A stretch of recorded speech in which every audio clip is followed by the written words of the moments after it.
बघा आता लहानात लहान एक अंकी सांगा. लहानात लहान एक अंकी संख्या कोणती आहे? लहानात लहान एक अंकी हा श्री ये. लहानात लहान दोन अंकी कोणती आहे? 10. बरेचसे लोक त्याला 11 पण म्हणतात. एकावर एक बरोबर आहे. एकाला एक लहान आणि एक लिहून ठेवा असं करतात ना. तसं नाही. लहानात लहान दोन अंकी 10, तीन अंकी. आता यामध्ये काय करायचं? फक्त 0 0 वाढवत जायचं. 4 अंकी कारण तुम्हाला यावर तर प्रश्न येतात बरं का. 5 अंकी हा भरपूर प्रश्न येतात. 10,000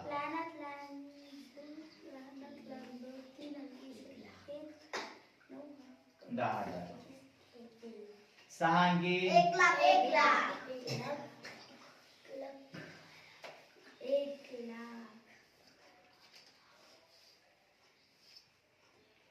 नाही. किती राहिले? 2 2 च्या गट नाही. 3 चा गट आहे. 1,00,000. असं पुन्हा 7 अंकी गेले की 10,00,000. 8 अंकी गेले की 1 कोटी. 9 गेले की 10 कोटी. आता मोठ्यात मोठी लहानात लहान संख्या तयार करत असताना फक्त 0 वाढवत जायचं. हा मोठ्यात मोठी एक अंकी 2 अंकी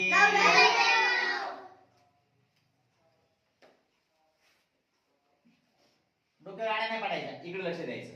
हा 3 अंकी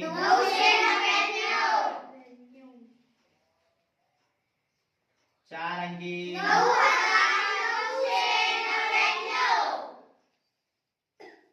5 अंकी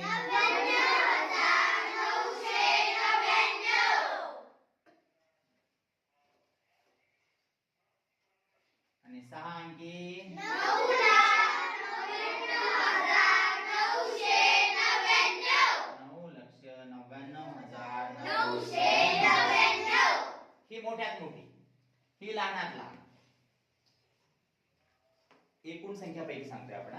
की लहानात लहान 5 अंकी कोणती, लहानात लहान 2 अंकी कोणती, लहानात लहान 3 अंकी कोणती. प्रश्न कसे येतात माहितीये का तुम्हाला? मोठ्यात मोठ्या 4 अंकी संख्येतून लहानात लहान 1 अंकी संख्या वजा केल्यास येणारे उत्तर किती? मग तुम्हाला लहानात लहान माहित पाहिजे, मोठ्यात मोठी पाहिजे. तू काढशील बाळा, पण हे केव्हा काढशील? जेव्हा तुम्हाला शाब्दिक उदाहरण समजेल तेव्हा. शाब्दिक उदाहरण समजल्याच्या नंतर तुम्हाला 5 अंकी मोठ्यात मोठी कोणती, 6 अंकी लहानात लहान कोणती हे समजायला पाहिजे. आणि वजाबाकी करत असताना कोणत्या संख्येतून कोणती संख्या काढतो आपण? मोठ्या संख्येतून लहान संख्या. हे पण लक्षात ठेवायचं. आता राहिलं पहा लहानात लहान आणि मोठ्यात मोठी सम किंवा विषम संख्या. बरोबर आहे. लहानात लहान किंवा मोठ्यात मोठी सम किंवा विषम संख्या. आता लहानात लहान ज्या वेळेस आम्हाला 4 अंकी लहानात लहान विषम संख्या कोणती असा प्रश्न आहे. 4 अंकी लहानात लहान विषम संख्या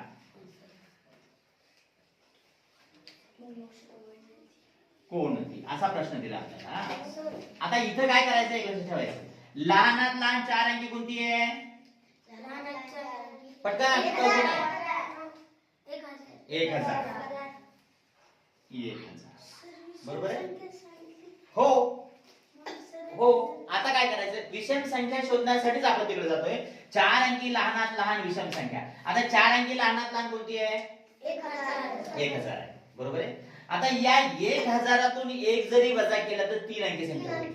बरोबर आहे. आपल्या 3 अंकीकडे जायचं का? नाही. मग कधी पण एक लक्षात ठेवायचं, लहानात लहान विषम संख्या विचारली, लहानात लहान विषम संख्या विचारली तर लहानात लहान जी संख्या विचारलेली आहे किती अंकी आहे? समजा 4 अंकी. तर 4 अंकी मध्ये 1 ऍड करायचं. 1001 ही झाली विषम संख्या. आणि लहानात लहान 4 अंकी समसंख्या 1000 तीच राहणार आहे. काय अडचण आहे का? आता जसं आपण यामध्ये ऍड केलं म्हणजे मिळवलं, तसंच मोठ्यात मोठी 4 अंकी समसंख्या कोणती असा प्रश्न विचारला. अगोदर काय लिहायचं? मोठ्यात मोठी 4 अंकी संख्या जी आहे